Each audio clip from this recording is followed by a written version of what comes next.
murid lelaki, Aiman dan Hafiz, berbincang tentang pertandingan digital storytelling animation. Mereka sedar bahawa mereka memerlukan laptop berkuasa tinggi dengan perisian terkini untuk menghasilkan animasi berkualiti. Kalau kita ada laptop superpower, Chon Film kita boleh menang. Betul tu, kita kena jumpa Puteri Mega Cyber.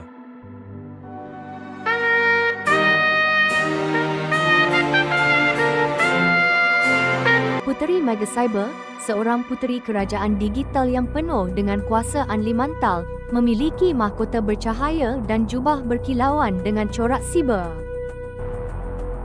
Aiman dan Hafiz memohon kepada Puteri Mega Cyber untuk meminjam laptop superpower dan perisian animasi yang canggih. Baiklah, kamu mesti pulangkan pada tarikh yang ditetapkan. Baiklah, kami berjanji akan menjaganya dengan baik. Mereka sangat gembira mendapat laptop superpower daripada Tuan Puteri, tanpa membuang masa mereka memulakan kerja. Mereka bekerja keras untuk menghasilkan satu animasi yang menarik untuk ditonton. Segala kemahiran ICT telah digunakan. Setelah beberapa minggu berlalu, hasil animasi mereka hampir siap.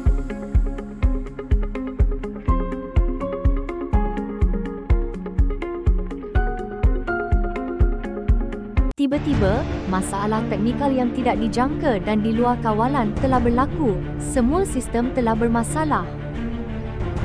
Ini sudah teruk, laptop pasti sudah rosak. Apa kita nak buat ni? Kita kena ganti laptop ni. Kalau kita hantar yang rosak, tentu Tuan Puteri murka. Ya, kita ganti dengan yang baru. Mereka membeli laptop baharu yang lebih canggih sebagai ganti.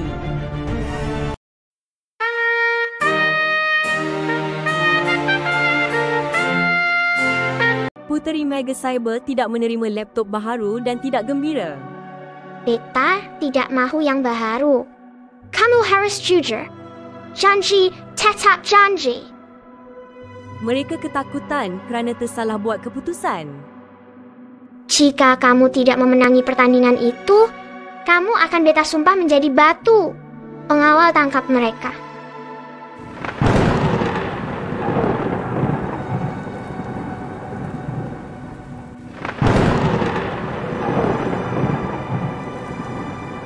Baiklah tuanku, kamu berdua ditahan.